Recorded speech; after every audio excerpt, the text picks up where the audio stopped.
The body count climbs through a series of globe wars.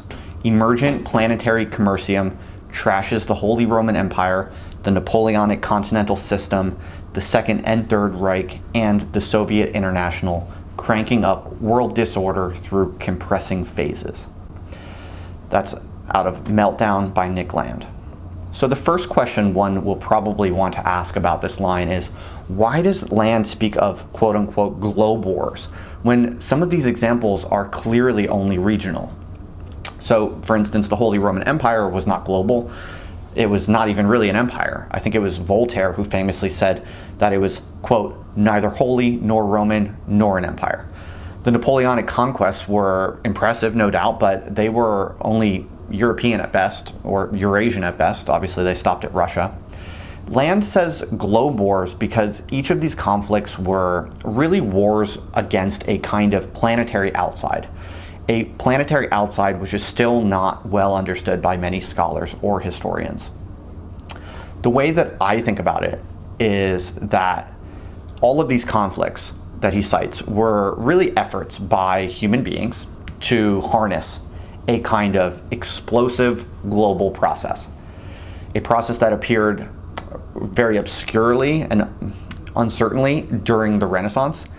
That's why he mentions the Renaissance. We discussed in a previous video his invocation of the Renaissance. You can watch that back if you need to review. But basically, Land is alluding to a kind of long-term historical gradient which disintegrates human control structures as we know them. Some people might call this gradient capitalism, but the problem with calling it quote-unquote capitalism is that that word is used to encompass a bunch of very contradictory processes. Marx, for instance, understood this very well, but his followers, I don't think, really did. I think generally most Marxists or Marxians after Marx had a bad tendency to conflate capitalism with pretty much anything and everything that they disliked, anything that was seen as bad. And so Deleuze and Guattari are instructive here as a kind of counterpoint. They emphasize that rather capitalism is intrinsically schizophrenic, that it's a lot of bad things and a lot of good things as well. So capitalism oppresses and, to use their word, territorializes human potential, sure, but it also liberates, or to use their word, deterritorializes human potential as well. So you might say that capitalism deterritorializes tomorrow what it territorialized yesterday. It's constantly switching schizophrenically between oppression and liberation. And specifically, Deleuze and Guattari dislike monopoly capitalists, but they really quite like disruptive entrepreneurship. In short, they're basically what we would call market anarchists. And this is exactly why Land is referring to the quote-unquote emergent planetary commercium and not just some naive concept of capitalism. That's because beginning in the Renaissance, there really does emerge this kind of habitable outside beyond all human control structures, really. And on that outside, there is no government, there is no law, there's only creative and self-enforcing operations. That's all that can survive there. And so it's not really capitalism because capitalism always exceeds whatever people think is capitalism. It's intrinsically contradictory in that way. When you look at the Renaissance, for instance, like when feudal serfs would run away from the manor to the new cities, they're not just joining some new thing called capitalism. It's not like someone told them, hey, there's this thing over here, come join it. It's a cool structure called capitalism. Obviously not. They were merely absconding to some completely unknown outside. Over time, of course, certain patterns and structures emerge with a certain amount of consistency, and we could, post hoc call those structures something like capitalism, and that makes enough sense. But the problem is that this hides precisely what is most interesting about the underlying processes and conflicts. So what we really want to ask now is, why are human control structures perpetually disintegrating? This is what's really interesting about Nick Land's work and this essay in particular. What happens exactly? And it's something we're going to try to figure out, but we can start in this passage by saying that, well, we have to go a little bit beyond the text. And to do so, I'll say that, one problem in my perspective is that basically human institutions purchase their control through strategic deceptions, or kind of compromised relationships with reality. So what happens is certain strategic fictions can be highly effective, it's discovered, for channeling and directing the energy of large masses of people. And so individuals and groups are always trying to leverage these deceptions in competition with each other. And so the winners can quickly scale massive control structures, the people that are good at that lying game, whether that be political empires, corporations, philanthropic organizations, or what have you.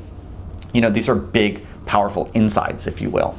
And they want everyone to feel like their structures are the containers of what is real. That is reality as such. And this works really well. You can really whip a whole mass of people, millions of people, into a frenzy of believing like their interior control structure, their container, is reality itself. But these control structures are always intrinsically vulnerable to new upstarts who go to the outside and construct something that's more aligned with reality. And so this is the history of technology in my reading, my Landian reading. I'm somewhat deviating from the text here, but this is, I think, the spirit of his argument. Technology constantly cuts the costs of going to the outside. And so there is a kind of secular trend where technology or technologically provocative upstarts disintegrate establishment control structures just perennially. This is always happening over time. And so the upstarts calcify, and then they become the establishment that's overthrown, and so on. All right, and so, you know, once again, I think Nick Land's historical citations here are not vague, hand-waving references. They're actually, you know, surprisingly astute, and I think he uses his words very carefully. Consider the case of the Holy Roman Empire, for instance, which Land mentions in this passage. The disintegration of the Holy Roman Empire looks surprisingly similar to the disintegration of, say, the contemporary U.S. dollar-backed American empire, for instance. And so the pejorative adjective that people use today, sometimes called Byzantine, if you've ever heard someone call something Byzantine, this actually harkens back to the Holy Roman Empire, Byzantine bureaucracies. The Holy Roman Empire had a big problem. And the problem was that it just accumulated too much bureaucracy. That's where the term Byzantine comes from in contemporary parlance. And so the accumulation of bureaucracy means that the accumulation of lies and errors, you know, and outdated notions just kind of agglomerate, and they continue to be enforced nonetheless. They have this inertia, and that's a big, massive problem of institutions as we've always known them. My friend Josh Rosenthal, for instance, who's been on the podcast, you should go listen to that if you haven't, tells a very interesting story about the end of the Holy Roman Empire. I heard him talk about this on a different podcast. And one of the reasons, he says, is that, one of the reasons that the empire collapses, he says, is that it turns out a lot of the paperwork of the empire was composed of forgeries and lies, basically. And at a certain point, highly significant economic and legal transactions turned out to be fake. So, for instance, one example is the document known as the Donation of Constantine, which represented the Roman emperor's bestowal of vast territorial and spiritual powers to the Pope. I believe it was Pope Sylvester I. And the popes used this document to justify their control of the whole Western Roman Empire for hundreds of years. And then in the early 1500s, it was shown to be a forgery, thanks to the new field of scientific document analysis that was emerging in the rationalizing renaissance that we talked about in the previous video. And so this is an example of how techonomic acceleration constantly breaks the web of elite lies or fibs and that exists basically beneath any institutional order. So the blockchain today, for instance, you know, is, by the way, a kind of solution to this problem, a radical historical rupture where this solution is possibly going to be solved in profound ways. It solves basically the problem exemplified by the donation of Constantine, but that's a different topic. Maybe I'll make a separate video about that later. The final thing I want to end on is that Land says this emerging planetary commercium, quote unquote, cranks up world disorder through compressing phases, if you recall. And so later in the essay, he will mention specific years that he sees as marking these phases. And so we'll explain what he means by, quote unquote, compressing phases when we reach that point. All right, I just wanted to flag that now.